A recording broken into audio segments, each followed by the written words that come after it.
Oke, yang pertama Pak Haris itu teman saya sudah 30 tahun. Cina, yo Cina. Kristen, yo Kristen. Wah, tapi pengajian Banser Jakarta, di tempat Cak Nur, di tempat Gusmu saja. Wong teman baik, mesra, jajan bareng kok. Saya juga terlambat 10 menit, Bapak tenang. Masih Pancasilais. Oke. Saya minta Haris ke depan. Sini. Pak Kris, Jono, dan topengnya dibantu anak-anak untuk pakai 5 orang, sama ada 5 lukisan. Jadi Islam juga kaligrafi di atas kayu, tembaga, kuningan, ada kanvas dan sebagainya. Iya ya. Untuk dari Teras Pratiwi 5 orang Bu. Tolong 5 orang yang membawa ini topeng sama dari topeng ini. Coba sini. Bu, dari 5 orang bawa lukisan. Anak-anak yuk sini. 5 orang. Iya iya. Ini gue nonton Instagramnya Pak Tanto. Yuk masuk 5. Dia masuk.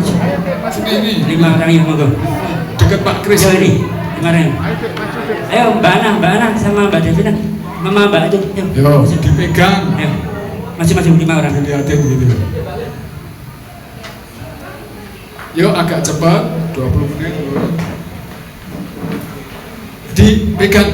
Pegangnya hati-hati, ya kan? Nah, begitu kan, supaya kelihatan di kamera. Nah, coba. Kalau lukisan ada kanvasnya kan manteng itu ya, berarti kamu megangnya juga manteng, tenang gitu ya. Jangan seperti megang kendit atau dipantengin, tenang, megang tenang. Gitu. Ternyata megang kanvas juga ada sinaunya, beda dengan megang corobikan. Itu topeng. Oke, yang pertama Pak Haris itu teman saya sudah 30 tahun. Cina, yo Cina. Kristen, yo Kristen. Wah, tapi pengajian Banser Jakarta, di tempat Cak Nur, di tempat Gusmu saja. Wong teman baik, mesra, jajan bareng kok. Pak Haris silahkan puisinya. Dia temannya salah satu sastrawan Islam terbesar Indonesia, namanya Rendra. Jadi 10 tahun terakhir dialah yang merawat dan menemani Rendra. Oke, selamat sore dan salam sejahtera ya. Saya akan baca puisi Rendra yang judulnya Nyanyian Duniawi. Nyanyian Duniawi ini ada dalam kumpulan Blues untuk Boni tahun 1971. Dan di sini mungkin banyak kalimat yang agak mesum, tapi saya minta justru jangan ketawa, karena yang ketawa itu artinya justru yang mesum. Nyanyian Duniawi. Ketika bulan tidur di kasur tua, gadis itu kucumbu di kebun mangga. Hatinya liar dan berani, lapar dahaga ia injak dengan kakinya. Di dalam kemelaratan kami berjamahan, di dalam remang-remang dan bayang-bayang menderu gairah pemberontakan kami, dan kelaknya yang angkuh membuat hatiku gembira. Di dalam bayangan pohon-pohon, tubuhnya bercahaya bagaikan kijang kencana. Susunya belum selesai tumbuh, bagai buah setengah matang. Bau tubuhnya murni, bagai bau rumputan. Kudekap ia bagai kudekap hidup dan matiku. Dan napasnya yang cepat ia bisikkan ke telingaku, betapa ia kagum pada biang lala yang muncul dari mata terpejam. Maka para leluhur yang purba muncul dari pusat kegelapan, datang mendekat dengan pakaian compang-camping, dan mereka berjongkok menonton kami. Sekian, terima kasih.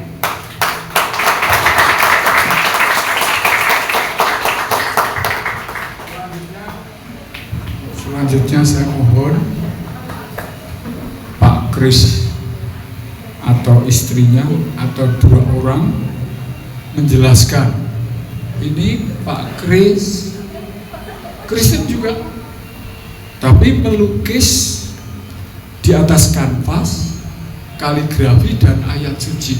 Kira-kira dosa enggak ya? Kalau berdosa, Pak Tanto sudah ke Mekah 3 kali, ke Madinah 5 kali. Itu di muka Masjid Nabawi itu arsitektur kan ditambahi, karena sekarang Bu Anu sudah ke sana, Bu Yumannya kan gede sekali Nabawi, Surabaya itu ternyata landscape architecture-nya itu juga bikinan orang Jerman. Malah nggak ditanya sama Raja Salman, Raja Saudi, kamu agamanya apa? Tapi yang penting karya arsitekturnya adalah karya untuk kemanusiaan. Kamu kalau tanya iPhone itu bikinan agama mana, pernah tanya? Samsung itu yang kamu pakai bikinan NU, Muhammadiyah, Ngablak atau mana, tanya. Kalau kamu beli baju, beli HP, naik pesawat, nonton TikTok, tanya enggak itu TikTok dari Cina atau dari Hong Kong? Nah, ini semua adalah kebutuhan kita untuk mendidik agama, kebudayaan, seni, ilmu pengetahuan, media, dan sebagainya dengan cara pandang yang terus memperbarui. Kalau enggak baru ya terserah, ya tetap Islam, kusuk, tawaduk, bagus sekali, tapi wawasannya secang tekan alun-alun ronde, tekan muntilan, ya ora apa-apa asal mamrun barokah, tapi ya wis tekan numpak angkutan kota Islami, jangan keliling rahmatan lil alamin 5 benua. Bunyuman itu, wah 5 benua tekan. Itu duitnya kok Vietnam Utara, Korea. Pak Nyuman, Bunyuman tuh jilbabnya apa? Tapi waktunya payu pada masjid, Pak, yang beli Yusuf Mansur, tidak, yang beli mungkin namanya Park Chung Hee, orang Korea atau orang Vietnam, Nguyen Van Kiong Klok, klok kayak aneh. Misalnya begitu. Nah, sekarang orang tua khususnya harus mampu mendidik anak-anaknya dengan cara rahmatan lil alamin yang lebih gede. Gara-gara apa? Gara-gara ini. Makanya 01, 02, 03 mau direkam luwe 01, 02, 03 sebagai wong kuliah zaman kuno mungkin pinter, tapi sebagai wong sing padu bedino itu pengikut 01, 02, 03 itu bukan bodoh, mungkin pekok belum biasa ngerumpi pakai ini ya. Dulu kalau ngerumpi kan sama tetangga gitu loh, sama emak-emak gitu loh, nantang si satu RT. Sekarang ngerumpi se-Indonesia. Berarti ibu-ibu dalam mendidik anak-anak harus dengan cara pandang baru. Lebih 01, 02, 03 ini ojo pekok-pekok banget.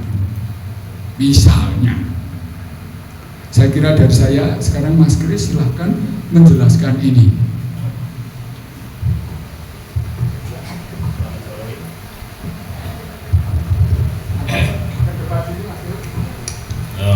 Selamat sore, salam sejahtera.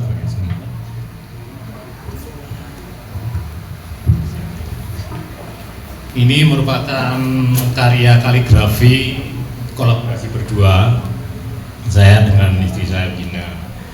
Nah, di sini ada beberapa karya di mana sebenarnya temanya itu kan Islam Nusantara, sehingga kami ambil objek-objek semua ini berdasarkan segala sesuatu yang ada di sekitar kita, seperti ini Candi Borobudur. Mungkin Bina bisa menjelaskan mengenai ayatnya yang ada di sini. Kalau yang Borobudur ini surat Al-Imran ayat 173. Di mana nuansanya tersebut kita coba sesuai dengan situasi. Nah, kemudian untuk yang berikutnya ini adalah suasana pagi di Indonesia gitu kan.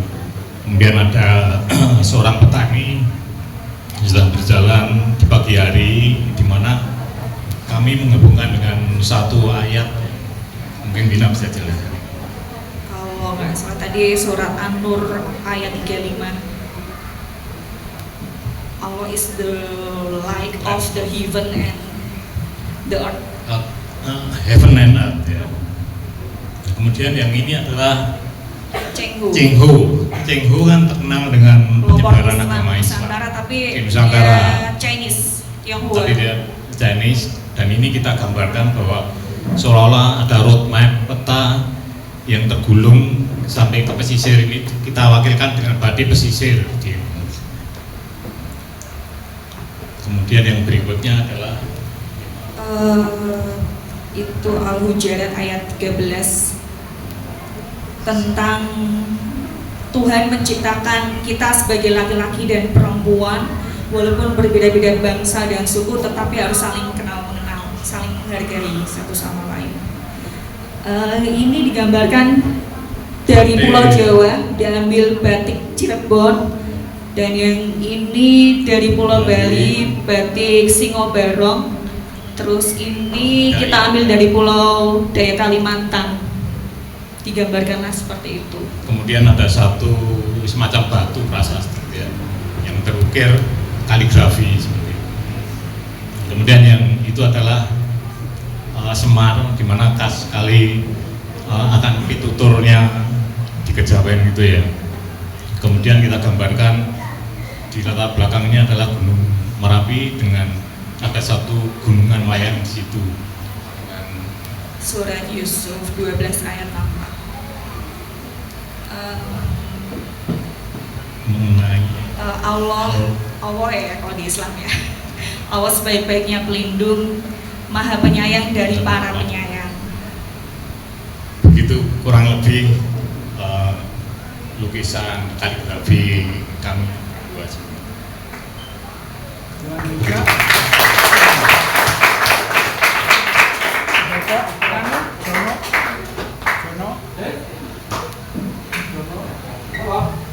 Iya. Gimana Pak Tanto? Nah ini juga Jono bikin topeng dan kaligrafi tentu Pak Tanto jenis Islamnya itu jenis mat lah. Jadi kurang ahli, tapi karena kurang ahli tentu Pak Tanto banyak minta nasihat, misalnya sama Pak Helmi Mustafa, asistennya Cak Nun, minta nasihat Gusmus, karena yang datang dalam Festival Nusantara itu ada yang diundang antara Pak Yahya Stakuf, itu ketua PBNU, yang lain ada aku kok lari semua, Gusmus diundang juga, terus apa? Yani Wahid nggak bisa datang karena ada undangan Maluku. Terus pokoknya kebanyakan tokoh-tokoh Islam kelas tinggi, yang paling rendah itu Islamnya ya Pak Tanto Jono ini, tapi ya untunglah rendah-rendah diundang ya lumayan ya, karena Gusmus nggak bikin topeng, Mas Mustafa Cak Nun bikin peci merah putih, kebetulan kok 5 gunung ada lukisan kaligrafi, ada kaca kaligrafi, ada keris kaligrafi, dan Jono juga bikin ini sejelek-jeleknya topeng kaligrafi ini karyanya, tapi mungkin yang pertama kali di Indonesia. Kemudian saya share ke Indonesia, siapa tahu ini musyrik, syirik kan saya dosa, wong saya ilmunya rendah, takon karo tokoe to, sudah tak unggah di IG, kok ora diunek-unekke, ya kira-kira bodoh-bodoh banget, aku ning ora pati salah. Jadi sekali lagi saya mohon maaf kalau nanti Jono menjelaskan ayat-ayat itu kurang bagus, karena Islam itu ada yang jago logam, jago kayu, jago arsitektur, jago linguistik, ahli bahasa, ahli kedokteran, ahli matematika dan sebagainya. Sebaik-baiknya zaman sekarang adalah kerjasama antar ahli, tidak ahli dimonopoli sendirian. Silakan John. Terima kasih. Selamat sore untuk semuanya, terutama Pak Tanto, Pak Haris, Pak Kris beserta Ibu, Mas Ais juga. Nah, di sini saya ingin menjelaskan tentang topeng kaligrafi. Tapi sebelumnya maaf apa yang dikatakan Pak Tanto tadi, bahwa saya pribadi memang kurang bisa tentang tulisan Arab. Tapi saya ada niat, karena ini juga terinspirasi oleh saya sendiri ketika saya tidak bisa membaca Al-Quran, tapi saya ada niat. Nah, salah satunya saya curahkan ke topeng. Simpel saja, ketika jadi topeng jenis kaligrafi ini bisa saya tempel di dinding, berarti setiap hari saya bisa melihat. Nah, itu salah satu cara untuk mengingatkan saya pribadi untuk membuat sebuah topeng, yaitu topeng kaligrafi. Nah, salah satunya contoh ini, maaf ya Pak ya, ini maaf misalnya dalam perkataan ini kurang bisa bagus karena saya tidak ahlinya, mohon maaf yang sebesar-besarnya. Ini yang afala tata tekilun, yang artinya apakah kamu sudah beradab, kira-kira seperti itu.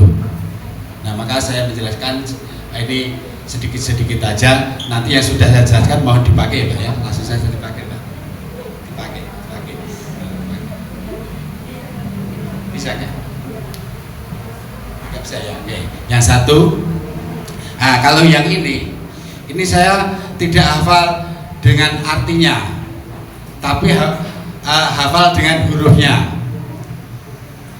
Warohman, warohim, kira-kira seperti itu. Nah, bisa dipakai Mbak, coba dipakai. Nah, naik, terus coba.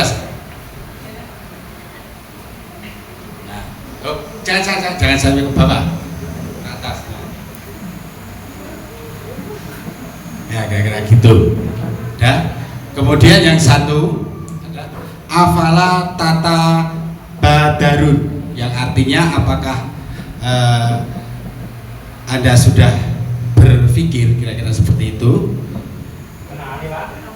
Saya ngikut Pak Tanto ya. Kemudian yang ini juga kurang hafal karena sudah lama kerjaan ini. Kemudian yang satu ini agak beda karena ini ada kayak menurut ini ada kayak topeng-topeng gunung, kira-kira seperti itu, simbol-simbol gunung. Ini saya ngambil surat Al-Jabar sama Al-Aziz yang ada di topeng ini, yang artinya ini yang maha besar dan yang maha pensejahtera. Artinya ketika gunung itu bisa menyejahterakan kita semua, bahwa bisa memberi air atau tanam-tanaman yang kita ambil setiap hari. Kira-kira seperti itu penyampaian sedikit saja dari saya. Saya akhiri. Wassalamualaikum warahmatullahi wabarakatuh. Terima kasih. Terima kasih Pak.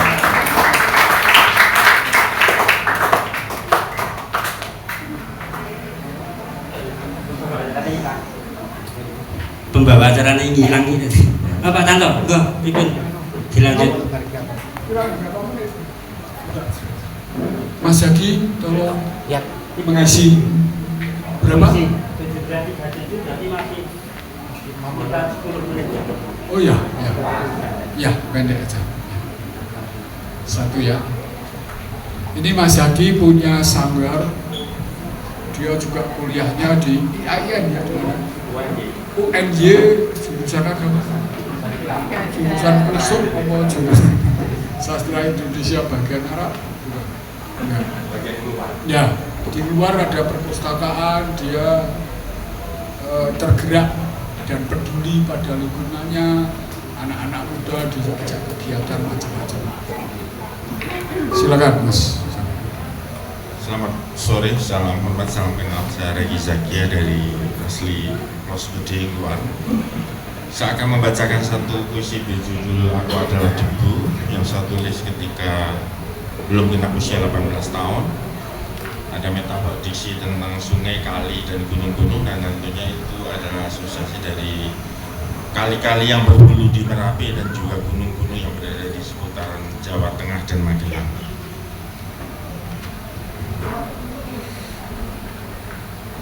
Aku adalah debu. Aku adalah debu yang terpelanting pada ranting-ranting kering bersama angin di setiap gunung. Kusalami aneka dedaunan, kutanya pada satwa yang gelisah. Kuketuk pintu rumah-rumah burung, mencari alamat Bagindo Sulaiman yang mengaji sepanjang musim.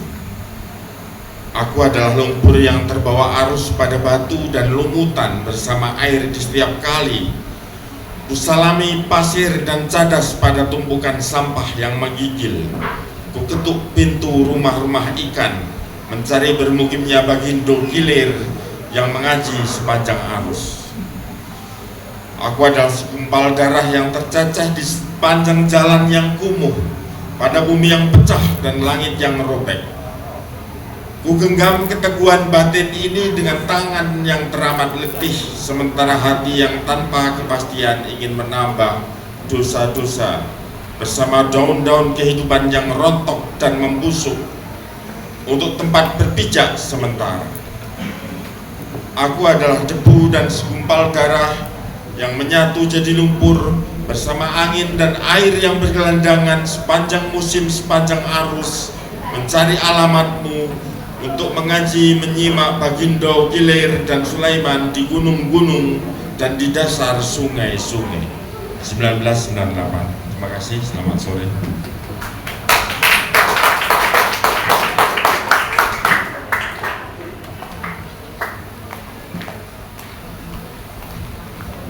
Itu yang saya disuruh guru agama saya waktu SMP kelas 1, yaitu merasa diri debu. Kalau podcast itu kan juara jago-jagoan, pinter-pinteran itu loh, googling, ChatGPT, OpenAI, terus pinter nek wis moco. Tapi ikro itu katanya di tempat Mas ini, ikro itu juga panca indera, orang menghuruf warna garis. Tapi ikro itu juga kalau kakinya perjalanannya jauh seperti Doko itu ya jadi sedino salah ketok ping 20. Nek meng nang warane terus pinter terus bahasan nyabrang perahu salahnya akeh. Mas Zaki, saya kira pelajaran salah satu pesan agama adalah kita harus ingat bahwa kita juga debu, kejumutan. Kita hanya menafsirkan, menebak-nebak, saling belajar, saling menimbang. Tapi pada intinya ya menungso pertandingan pekok aja sok kemaki, sok tafsire paling jagoan. Nanti tidak stres. Saya kira dari saya itu yang terakhir. Suko punya pesan apa? 2 menit terus minggat ngono. Kowe bekas madrasah tidak ya saja. Bisa dulu masih cukup? Anak-anak dulu. Ya. Ora. Monggo anak-anak. Yang lainnya anak kamu mau ajar khotbah salah satu yang pintar ngomong siapa? Siapa? Adan. Siapa? Kamu ingin ngomong? Kamu? Ngomong apa saja? Ora? Ya. Saya kira itu dari saya. Mohon maaf kalau keliru, mulut Pak Tanto kalian sudah hafal, tapi pecotot. Wassalamualaikum warahmatullahi wabarakatuh. Warahmatullahi wabarakatuh. Sambil menunggu buka puasa, jam berapa Mas Gilang ini buka puasanya? Cepat ke baik. Nah, 2 menit lagi, tolong yang anak-anak dari Sanggar Warangan, ayo.